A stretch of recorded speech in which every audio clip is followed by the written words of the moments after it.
ॐ अज्ञानतिमिरान्धस्य ज्ञानञ्जनशलाकया चक्षुरुन्मीलितं येन तस्मै श्रीगुरुवे नमः। नमामि विष्णुपादाय कृष्णप्रेष्ठाय भूतले श्रीमते भक्तिवेदान्त स्वामिन्निति नामिने। नमस्ते सारस्वती देवे गौरवाणी प्रचारिणे निर्विशेषा शून्यवादी पाश्चात्यदेशतारिणे। नमो महावदन्याय कृष्णप्रेमप्रदायते कृष्णाय कृष्णचैतन्यनाम्ने गौरतुसे नमः। जय श्री कृष्ण चैतन्य प्रभु नित्यानंद श्री अद्वैत गदाधर श्रीवासादि गौर भक्त वृंद। हरे कृष्णा कृष्णा कृष्णा हरे हरे, हरे राम राम राम हरे हरे। हरे कृष्णा। आप सभी भक्तों का हार्दिक स्वागत है आज के श्रीमद् भगवद गीता के चर्चा में। हम लोग चर्चा कर रहे हैं आज श्रीमद् भगवद गीता फोर्थ चैप्टर, जिसका नाम है दिव्य ज्ञान। और इसके श्लोक संख्या 33 नंबर श्लोक पे चर्चा कर चुके थे। श्रेयान् द्रव्यमया यज्ञात् ज्ञान यज्ञ परन्तप सर्वं कर्माखिलं पार्थ ज्ञाने परिसमाप्यते। तो इस श्लोक में भगवान चर्चा की है कि ज्ञान के साथ जो यज्ञ किया जाता है, हे परंतपा, वो चेस्टाइजर ऑफ द एनिमी। सो वो केवल द्रव्य अ, का यज्ञ, द्रव्यमया, द्रव्य पजेशंस, केवल उनके द्वारा यज्ञ करना से ज्यादा श्रेयस्कर होता है। क्योंकि जब कोई व्यक्ति ज्ञान के साथ यानी उचित तरीके से अ, शास्त्र विधि के अनुसार यज्ञ करता है तो वो दिव्य ज्ञान को प्राप्त करता है, ऐसा व्यक्ति। अब पिछले श्लोक में भी भगवान इसको बोले, एवं बहुविधा यज्ञ विततो ब्रह्मणो मुखे। ब्रह्मणो मुखे मतलब शास्त्र विधि के अनुसार जो इस प्रकार से यज्ञ को संपन्न करता है, एवं ज्ञात्वा विमोक्ष से, इस प्रकार से वो मुक्त हो जाता है। अब ज्ञान, उचित ज्ञान के साथ उचित ज्ञान में रह करके धर्म के कार्य को या यज्ञ को करना, ये भगवान ने स्थापित कर दिए।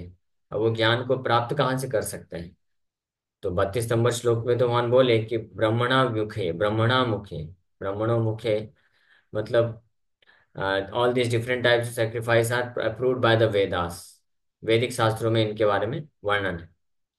लेकिन क्या डायरेक्ट वैदिक शास्त्रों को पढ़ के व्यक्ति प्राप्त कर सकता है ज्ञान को? तो ज्ञान ऐसे मिल सकता है? तो ऐसे नहीं मिल सकता है। तो कैसे इस ज्ञान को प्राप्त करना है, वो अब आज के श्लोक में वहाँ वर्णन कर रहे हैं। तद्विद्धि प्रणिपातेन परिप्रश्नेन सेवया उपदेक्ष्यन्ति ते ज्ञानं ज्ञानिनस्तत्त्वदर्शिनः। Just try to learn the truth by approaching a spiritual master. Inquire from him submissively and render service unto him. The self-realized souls can impart knowledge unto you because they have seen the truth. तो ये है विधि, तद्विधि। तद्विधि मतलब पिछले श्लोकों में जो भगवान वर्णन किए, that knowledge of different sacrifices, अलग भिन्न भिन्न प्रकार के यज्ञों को करने के लिए, संपन्न करने के लिए उचित प्रकार से, उसके लिए जो ज्ञान चाहिए उसको सीखना चाहते हो अर्जुन। तो तद विधि प्रणिपातेन, try to understand that knowledge. कैसे? प्रणिपातेन, by approaching a spiritual master, एक प्रामाणिक गुरु को अप्रोच करके, उनके माध्यम से। और प्रणिपात का मतलब होता है अप्रोचिंग, मतलब समर्पण के भाव से। प्रणिपात मतलब प्रणाम करते हुए, यानी झुक करके, अपने आप को शिष्य समझते हुए, और मास्टर, गुरु स्वीकार करते हुए। इसलिए अप्रोचिंग स्पिरिचुअल मास्टर यहाँ पे प्रोपा जी लिख रहे हैं। और किस प्रकार से करना चाहिए इंक्वायरी? परिप्रश्नेन सेवया, बाय सबमिसिव इंक्वायरीज, एंड सेवया by the rendering of service. सेवया, सेवा के भाव के साथ, सेवा के माध्यम से जब कोई इंक्वायरी करता है। परिप्रश्नेन, प्रणिपातेन, ये तीन तीन चीजें बताई गई, ये तीनों चीजें होने से व्यक्ति उस यज्ञ को समझने का प्रयास कर सकता है। Just try to learn the truth. तो तुम इस ज्ञान को प्राप्त करने का प्रयास करो अर्जुन, ये तीन तरीके से। प्रणिपातेन, परिप्रश्नेन, और सेवया, सेवा के माध्यम से, और सम्यसे विनम्रता पूर्वक इंक्वायरी, परिप्रश्नेन, और प्रणिपातेन मतलब झुक करके, चैलेंज करके नहीं, झुक करके। प्रणिपातेन मतलब आध्यात्मिक गुरु के पास जाएं तो उनको प्रणाम करें, और फिर उनसे सबमिसिव इंक्वायरी करें, और सेवा अर्पण करें, यानी या सेवा के भाव से। इस प्रकार से जब कोई करता है, अप्रोच करता है, तो उपदेक्षन्ति ते ज्ञानम, वो आपको ज्ञान प्रदान करेंगे। ज्ञानिनस, हाँ, ज्ञानिनस मतलब द सेल्फ रियलाइज, जो खुद आत्म साक्षात्कार को प्राप्त किए हैं, तत्वदर्शिना, क्योंकि वो तत्व को जानते हैं, तत्व को देख चुके हैं। तो ये तो भगवान कॉमन किसी भी प्रकार के विधि को प्राप्त, यज्ञ को करने के लिए हमको किसी न किसी के पास जो उस पर्टिकुलर स्पेसिफिक जो यज्ञ है उसको ज्ञान रखने वाले तत्वदर्शिनी दर्शी के पास जाकर के प्राप्त करना है। लेकिन जो सर्वश्रेष्ठ प्रकार का यज्ञ है भक्ति योग, तो उसके लिए भी जो तत्वदर्शिना है, तत्वदर्शी भी मुख्य रूप से तीन प्रकार के तत्वदर्शी होते हैं। ब्रह्मेति परमात्मेति भगवानिति सत्यते। तत्वदर्शी मतलब कृष्णदर्शी। तत्व मतलब सत्य, वास्तविकता को तत्व बोलते हैं। तो तत्व, तीन प्रकार के तत्व बताए गए हैं भागवत में। अ, वदन्ति तत्तत्वविदस् यज्ञात्मम् अद्वयम्, ब्रह्मा ब्रह्मेति परमात्मेति भगवानिति शब्दते। तो ब्रह्म तत्व, परमात्मा तत्व, और भगवान तत्व, भगवत तत्व, ये तीन तत्व होते हैं क्रमशः। एक जो है स्टार्ट होता है आध्यात्मिक जीवन में। तो जो ब्रह्म तत्व है वो पार्शियल ट्रूथ है, आंशिक सत्य है, भगवान के ब्रह्म सनातन सत फीचर को बस व्यक्त करता है। जो परमात्मा तत्व है वो उसका डबल है, उससे ज्यादा है थोड़ा, 66% बोल सकते हैं। ब्रह्म तत्व 33% हुआ, परमात्मा तत्व 66% हुआ, और 100% होता है भगवान तत्व। परमात्मा में सत और चित, ये दोनों चीजें होती हैं, और भगवान जो तत्व होता है भगवत तत्व, उसमें सत चित और आनंद तीनों होते हैं। तो ब्रह्म तत्व को जानने वाले जो तत्वदर्शी ना होते हैं, तत्वदर्शी होते हैं, उनको जो है ब्रह्मवादी या निराकारवादी बोलते हैं, जो कि मायावादी से अलग होते हैं। मायावादी जो है वो वास्तव में ब्रह्म तत्व भी नहीं जानते अच्छे से। मायावादी ब्रह्म तत्व को, they are suppose to know ब्रह्म तत्व, ऐसा माना जाता है कि ब्रह्म तत्व जानते हैं, लेकिन अपूर्ण रूप से जानते हैं, उसमें भी दोष रहता है। क्योंकि वो ब्रह्म तत्व जानते हैं, लेकिन कृष्ण को ब्रह्म न समझ करके कृष्ण का जो स्वरूप है उसको भौतिक समझ जाते हैं, एक ये मिस्टेक कर बैठते हैं। और दूसरा, ब्रह्म तत्व को जानते हैं लेकिन सारे ब्रह्म को, चाहे जीव ब्रह्म हो या परम ब्रह्म हो, एक समझ जाते हैं। इसलिए ब्रह्म तो जानते हैं कि भौतिक जगत से परे है, आध्यात्मिक वस्तु ब्रह्म है, लेकिन उसको पूर्ण रूप से नहीं जानते हैं। लेकिन जो ब्रह्मवादी होते हैं वो ये मिस्टेक नहीं करते हैं। तो उस प्रकार से तत्वदर्शी भी तीन प्रकार के होते हैं। जो परमात्मावादी होते हैं, योगी, जो योग योग सिद्धियां प्राप्त कर चुके हैं, तो परमात्मा तत्व को जानते हैं। लेकिन जो पूर्ण रूप से तत्वदर्शी होते हैं वो भगवत तत्व को जानते हैं। और भगवत तत्व क्या है? ओम नमो भगवते वासुदेवाय सत्यम परम धीमहि, जैसा कि भागवत के पहले श्लोक में ये वर्णन है कि भगवान वासुदेव जो है वो परम तत्व है, परम ब्रह्म है, या भगवत तत्व कहलाते हैं। तो उनको जो जानते हैं वो पूर्ण रूप से तत्वदर्शी, 100%, 100% तत्वदर्शी कहलाते हैं। अपूर्ण रूप से भगवान वासुदेव या भगवान कृष्ण को जानने वाले कौन होते हैं? उनके भक्त होते हैं। इसलिए भगवान गीता में बताते हैं, भक्त्या माम अभिजानाति यावन यस्यास्मि तत्वतः, कि तत्व के साथ मुझे कोई जानता है पूर्ण रूप से, तो वो है भक्त्या, भक्ति के माध्यम से ही वही जान पाता है। इसलिए इस श्लोक में जो तत्वदर्शी ना आया है, ये रेफर करता है एक ऐसे आध्यात्मिक गुरु जो कृष्ण के महान शुद्ध भक्त होते हैं, वो तत्वदर्शी कहलाते हैं। आ रहा है। तो जो भगवान के शुद्ध भक्त होते हैं वो वास्तव में तत्वदर्शी हैं, और वो ज्ञानीनस वास्तविक रूप में आत्म साक्षात्कार प्राप्त होते हैं। तो इसलिए जो व्यक्ति पूर्ण रूप से इस तद विधि, इस प्रकार के ज्ञान को, वास्तविक यज्ञ के ज्ञान को प्राप्त करने में इंटरेस्टेड होते हैं, तो उनको एक ऐसे शुद्ध वैष्णव आचार्य जो पूर्ण रूप से तत्वदर्शी होते हैं उनके पास जाना चाहिए, और उनको प्रणिपात करना चाहिए। प्रणिपात का मतलब होता है समर्पण करना चाहिए, सरेंडर करना चाहिए, या उनको दूसरे शब्दों बोले तो शिष्य बनना चाहिए। प्रणिपात का क्या अर्थ है, ये भगवान कृष्ण खुद इसका उदाहरण प्रस्तुत करते हैं, आदर्श उदाहरण प्रणिपात का अर्थ।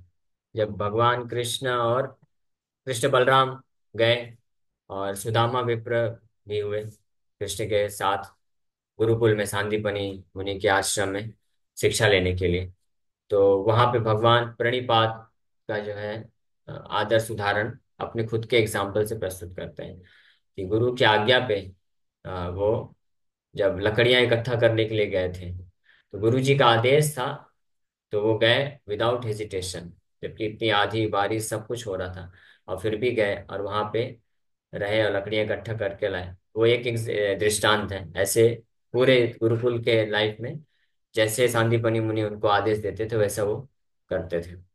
तो ब्रह्मचारी गुरुकुले वसंतांतम गुरुर्हितम, तो ये होता है गुरुकुल में रहने वाले ब्रह्मचारी का कर्तव्य। ब्रह्मचारी मतलब स्टूडेंट, यानी प्रणिपात, प्रणिपात करना मतलब स्टूडेंट बनना।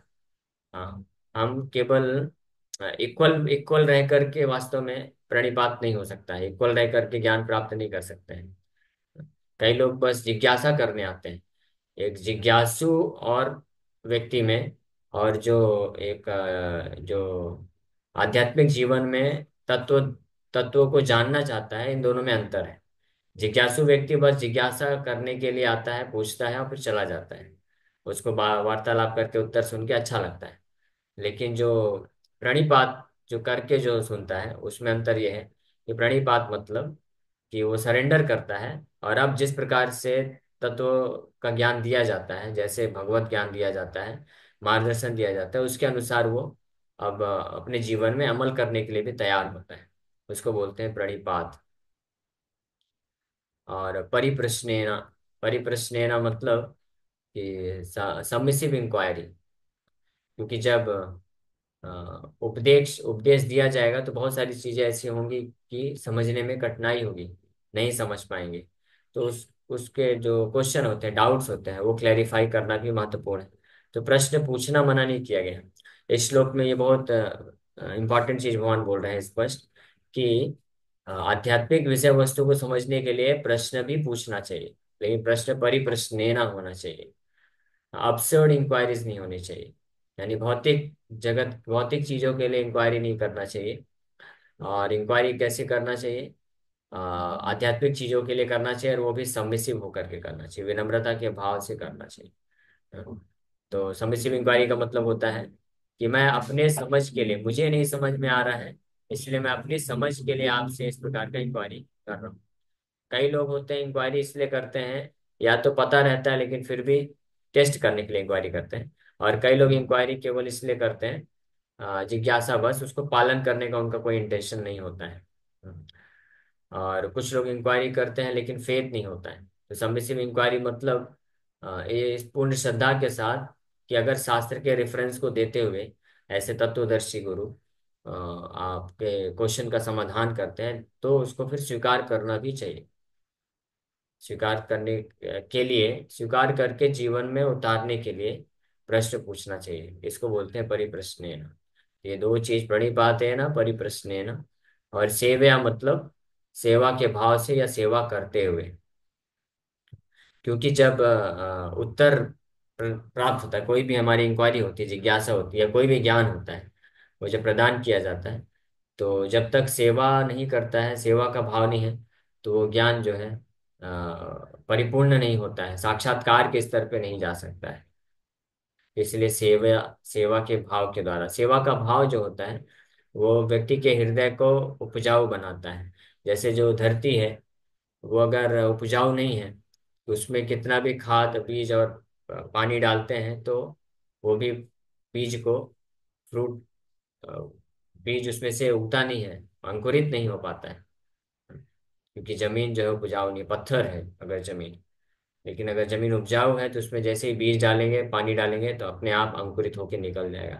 तो इसी प्रकार से जो आध्यात्मिक ज्ञान है, आध्यात्मिक ज्ञान एक ऐसे भक्त या ऐसे व्यक्ति के हृदय में जो सेवा के भाव से उपजाऊ है, सेवा करने के कारण करने से और सेवा के भाव के कारण उपजाऊ होता है।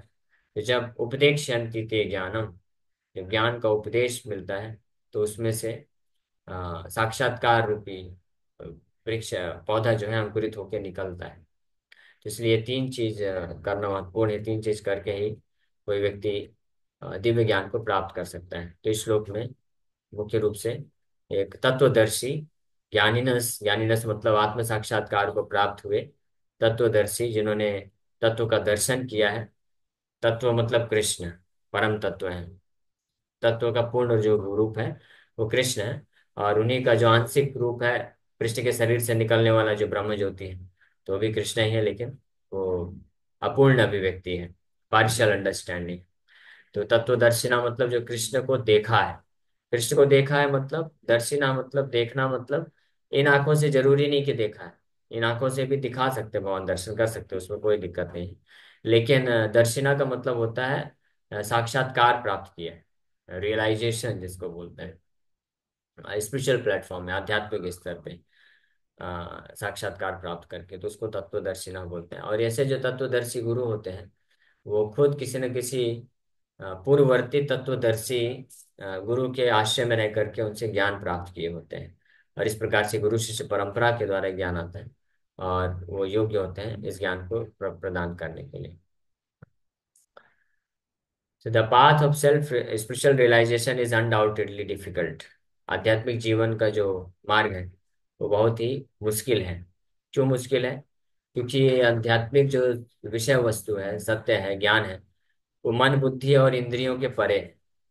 इस भौतिक संसार का ज्ञान भी डिफिकल्ट होता है, जिस समझने के लिए। तो भौतिक संसार के भौतिक चीजों का ज्ञान लेने के लिए भी मैथ्स है, फिजिक्स है, साइंस है या अन्य सब्जेक्ट मैटर है, उनका ज्ञान प्राप्त करने के लिए भी हमको गुरु की आवश्यकता होती है। गुरु हमको दिखाता है, समझाता है, फॉर्मूला सिखाता है, मार्गदर्शन देता है, फिर हम पढ़ते हैं, प्रैक्टिस करते हैं, तब हम भौतिक ज्ञान प्राप्त कर पाते हैं।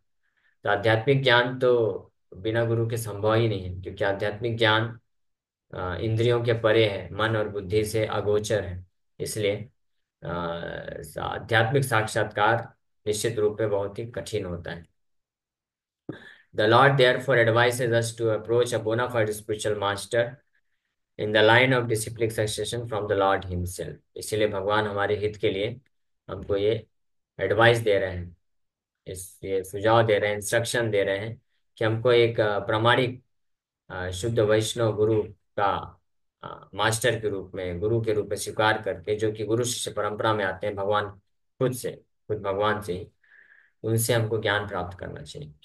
क्योंकि धर्मम तो साक्षात भगवत प्रणीतम, धर्म क्या है और क्या करना चाहिए क्या नहीं करना चाहिए, आध्यात्मिक विषय वस्तु क्या है, इसके संबंधित जो तत्व है, सत्य है, उसको केवल भगवान ही समझा सकते हैं।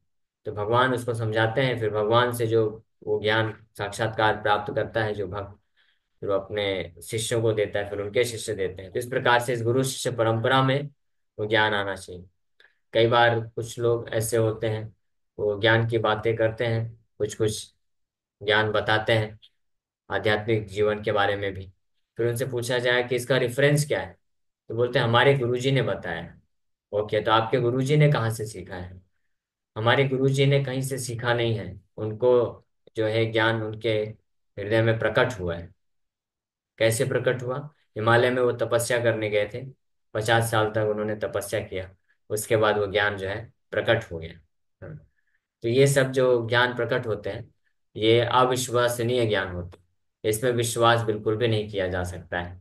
क्योंकि ऐसे तो हजारों गुरु हो जाएंगे, हिमालय में जाकर के तपस्या किए, किसी को 50 साल बाद, किसी को 100 साल बाद कुछ कुछ ज्ञान प्रकट हुआ, और सब में आपस में विरोधाभास रहता है।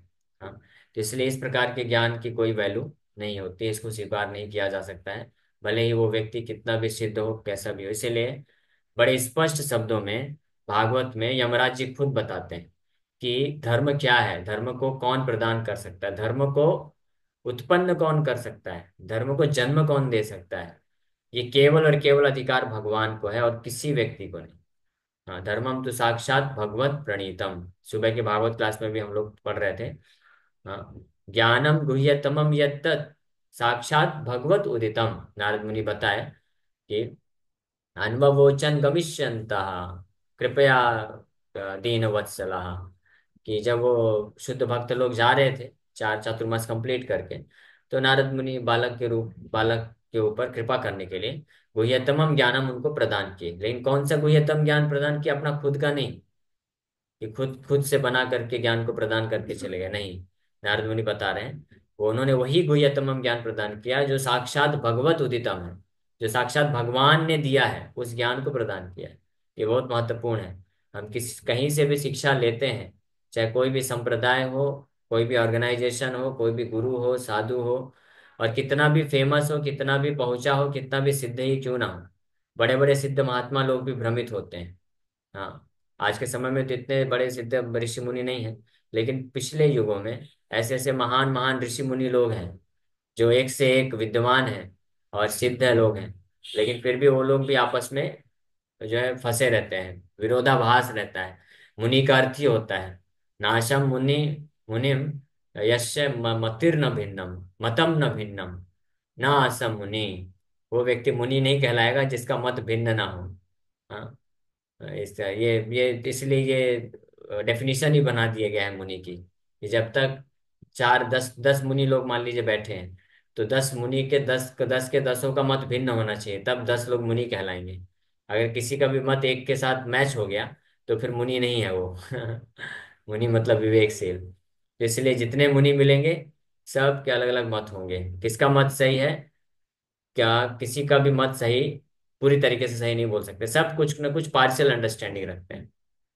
हाँ, ऐसा नहीं कि गलत रहता है, लेकिन उनके पास जो पूर्ण सत्य है, परम सत्य है, उसका कुछ स्पेसिफिक भाग सत्य ही उनको पता रहता है, उसी के अनुसार वो कुछ ना कुछ व्याख्या और सब करते हैं। लेकिन जब भगवान स्वयं देते हैं, जो खुद परम तत्व है, जो सुप्रीम पर्सनैलिटी ऑफ गॉड है, भगवत तत्व है, परम ब्रह्म है, जब वो भगवान स्वयं कुछ ज्ञान देते हैं, प्रदान करते हैं, वो पूर्ण रूप से सत्य होता है, उसमें किसी भी प्रकार का दोष नहीं होता है। इसलिए भगवत उदितम।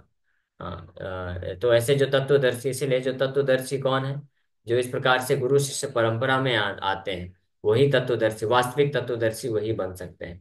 भगवान से ही प्रारंभ होने वाली गुरु शिष्य परंपरा में उनका ज्ञान आना चाहिए। यानी कोई भी क्लेम करता है वो गुरु है, तत्वदर्शी है, तो जो भी ज्ञान देता है वो उसके पास वो प्रमाण होना चाहिए, रेफरेंस देना चाहिए कि कहाँ पे भगवान कृष्ण ने बोला है, ऐसा नारायण ने बोला है, भागवत का प्रमाण होना चाहिए।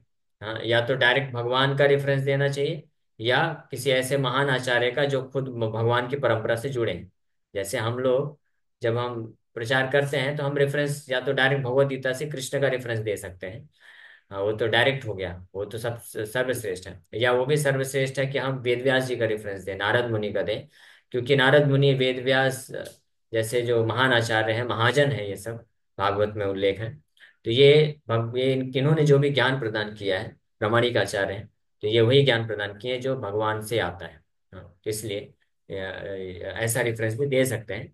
अगर हम किसी आचार्यों का रेफरेंस दे रहे हैं तो आचार्य प्रामाणिक होने चाहिए, या तो फिर हमको डायरेक्ट रेफरेंस भगवान का देना चाहिए, वहां से ज्ञान प्रदान करना चाहिए, तब जो है वो बोनाफाइड प्रामाणिक जो है परंपरा में माने जाते हैं। और अन्यथा ऐसे कई ऑर्गेनाइजेशन भी हैं, संप्रदाय भी हैं, जो जिनके गुरु ने वो संप्रदाय चालू किया या ऑर्गेनाइजेशन चालू किया, और उनके गुरु या उनके कुछ शिष्यों ने ग्रंथ भी लिखे हैं, उनके उनके भी बहुत सारे ग्रंथ हैं, उसमें भी संस्कृत के श्लोक हो सकते हैं और बड़ी बड़ी उसमें बातें हो सकती हैं, जो कि वास्तविक जो परम सत्य है, और उसका उसका कुछ भाग वो सत्य सत्य बताते हैं, लेकिन वास्तविक जो सत्य है वो नहीं बता सकते हैं, अनटिल अनलेस वो किसी परंपरा से ना जुड़े। So no one can be a bona fide spiritual master without following this principle of disciplic succession. स्वयं भगवान से प्रारंभ होने वाली गुरु शिष्य परंपरा को में आने वाला व्यक्ति कभी भी प्रामाणिक आध्यात्मिक गुरु नहीं बन सकता है। ये एक बात क्लियर है। The Lord is the original spiritual master, and a person in the disciplic succession can convey the message of the Lord as it is to his disciple. वास्तव में भगवान ही मुख्य रूप से वास्तविक मूल आध्यात्मिक गुरु हैं, और उनके परंपरा में आने वाला ही कोई, जो सक्सेशन में आने वाला जो शिष्य है, वही इस ज्ञान को प्रदान कर सकता है। वो शिष्य भी ट्रांसपेरेंट, वाया ट्रांसपेरेंट मीडिया होना चाहिए। और वो जो गुरु परंपरा में आने वाला व्यक्ति है, वो जब भगवान का ओरिजिनल जो स्पिरिचुअल मास्टर है उनका भक्त होगा, तभी वास्तव में वो यथारूप ज्ञान भी प्रदान कर पाएगा। तो इस तरह से ये ज्ञान को भगवान खुद रिकमेंड कर रहे हैं गीता में कि अर्जुन, इस प्रकार से तुमको ज्ञान को प्राप्त करना है। ठीक है, इस श्लोक में हम लोग कल और चर्चा करें। अभी समय हो गया, फिर भी विराम करते हैं। किसी भक्त का कोई प्रश्न है तो पूछ सकते हैं। हरे कृष्णा हरे कृष्णा, कृष्णा कृष्णा हरे हरे, हरे राम राम राम। प्रभु जी, क्लास से रिलेटेड नहीं है क्वेश्चन, थोड़ा सा एक सेंटेंस का मतलब पूछना था, मैं पूछ लूं? हाँ पूछिए। प्रभु जी, सर्वाकर्षित इति कृष्णा का मतलब क्या है? जो हर किसी को आकर्षित करते हैं उनको कृष्ण ओके। बोलते हैं। ओके प्रभु जी, हरे कृष्ण। हरे कृष्ण प्रभु जी। प्रभु जी, हरे कृष्ण। क्वेश्चन तो ये है कि बार बार वही के वही मतलब सॉरी, क्वेश्चन का एंड वही आ जाता है कि हम प्रभु भगवान से श्रद्धा रूपी डोर से जुड़े हुए हैं। तो हर बार ये जो डोर होती है ना, वो कट हो जाती है, कहीं ऐसे एक्सीडेंट हो जाते हैं, मतलब भौतिक लाइफ में या फिर फैमिली लाइफ में। तो बार बार ये आता है कि हर बार एक श्रद्धा का एक लेवल बनता है, और हर बार कुछ टाइम के लिए फिर वो डोर कट जाती है, वापस जुड़ते हैं। तो प्रोसीजर एटलीस्ट एंड द मतलब डे के अंत में यही प्रोसीजर है कि अब जहाँ थे वहीं है। एक प्रोग्रेस आके हम एक प्रोग्रेस तो कर लिया, लेकिन अभी वो प्रोग्रेस के ऊपर नहीं जा रहे, तो क्या सॉल्यूशन ओके, क्या है? तो पहली बात तो ऐसा नहीं है कि हम जहाँ पे थे वहीं पे हैं, ऐसा तो बिल्कुल नहीं है। प्रोग्रेस तो होता ही होता है। इसलिए वो जो आपको एक बार कहानी बताई थी मैंने, वो बांस का एक बास्केट लेकर के दादाजी बोले पानी भर के लाओ। तो बच्चा बार बार पानी ला रहा है, लेकिन बोलता है प्रोग्रेस क्या है, पानी तो है ही नहीं। लेकिन पानी नहीं है, लेकिन फिर भी वो बास्केट जो है कोयले की जो गंदगी थी वो साफ कर दिया। तो इसी प्रकार से हमारी श्रद्धा तो वहीं की वहीं नहीं है, श्रद्धा तो बढ़ती ही है निश्चित रूप में। लेकिन क्यों बार बार हम डेविएट हो जाते हैं अभी के जीवन में, क्योंकि हमारी श्रद्धा भी कोमल श्रद्धा है। जब कोमल श्रद्धा रहती है तो हमको जरूरत है कि हम ज़्यादा से ज़्यादा ऐसे भक्तों का संग करें जिनके पास दृढ़ श्रद्धा है, और जिनके पास लॉजिक है, तर्क है हमारी श्रद्धा को मजबूत करने के लिए। और अगर हम जो ऐसे लोगों का संग करेंगे, ज़्यादातर भौतिकवादियों का, जिनके पास श्रद्धा नहीं है, जो नास्तिक हैं, तो उनके प्रभाव से फिर हमारी भी श्रद्धा टूटती जाती है। इसलिए ये संघ का विषय है कि जितनी मात्रा में हम वैष्णवों का, और उसमें भी विशेष रूप से जो ऐसे वैष्णव, मध्यम अधिकारी, उत्तम अधिकारी वैष्णव हैं जो शास्त्र में निपुण हैं, और जो लोग श्रद्धा जिनकी दृढ़ है, तो उनके संघ के प्रभाव से हमारी श्रद्धा भी मेंटेन रहेगी, जब तक हमारी खुद की श्रद्धा बहुत पूर्ण रूप से स्ट्रांग नहीं हो जाती है। लेकिन फिर भी कभी श्रद्धा इस प्रकार से विचलित होती भी है, जो कि हमारी अवस्था में स्वाभाविक है, हो भी सकती है। तो हमको हमेशा ध्यान रखना चाहिए कि ये सृष्टि हमारे या किसी भी व्यक्ति के नियंत्रण में नहीं है। ये सृष्टि का जरूर कोई ना कोई सुप्रीम नियंत्रक है, इसका कंट्रोलर है। भगवान तो है ही है। अगर भगवान है तो वो भगवान कौन है, कहाँ से उनके बारे में पता चलेगा? तो हम पूरा विचार करके हम इस निष्कर्ष में पहुंच सकते हैं कि और कोई स्थान नहीं है, कोई जगह नहीं है, कोई ऐसे शास्त्र नहीं है जहाँ पे वो परम नियंता भगवान के बारे में बताया गया हो। केवल और केवल वैदिक शास्त्र है ना। यहाँ तक कि बाइबल कुरान में भी भगवान के बारे में वर्णन नहीं है, उनकी शक्ति, उनका क्या प्रभाव, ये सब वर्णन, लेकिन कौन है वो, क्या करते हैं, ये सब वर्णन नहीं। ये वैदिक शास्त्र में इसका खूब वर्णन है। और वैदिक शास्त्रों का और श्रद्धा रखने हम रख सकते हैं कि ऐसे अनेकों अनेकों महान आचार्य आए हैं, एक से एक महान आचार्य, वो सब ने रिकमेंड किया है वैदिक शास्त्रों को। और सारे वैदिक शास्त्रों का ये निष्कर्ष निर्णय है कि कृष्णस्तु भगवान स्वयं, कृष्ण परम भगवान है। इस तरह से हम श्रद्धा विकसित कर सकते हैं, शास्त्रों को रेगुलर सुन करके, भक्तों के संग होकर। हाँ प्रभु जी, ओके। लेकिन हाँ अपने वहाँ वो एक डिस्कशन और एक पड़ाव पे तो पहुंच गए कि मन में वो श्रद्धा है कि अगर हमको मतलब शुद्ध भक्त और वैष्णव की सेवा करेंगे और इनके आशीर्वाद से ही मतलब हमारा मन शांत होगा और हम भी शुद्ध होंगे। ये एक हरे डेफिनेशन माइंड में आ गया है, तो इट्स अ गुड हाँ। पॉइंट। कृष्णा तो पूछा यस यस। करेंगे। यस। हरे हरे कृष्ण। कृष्णा। ओके। ये प्रभु जी भी आ गए हैं।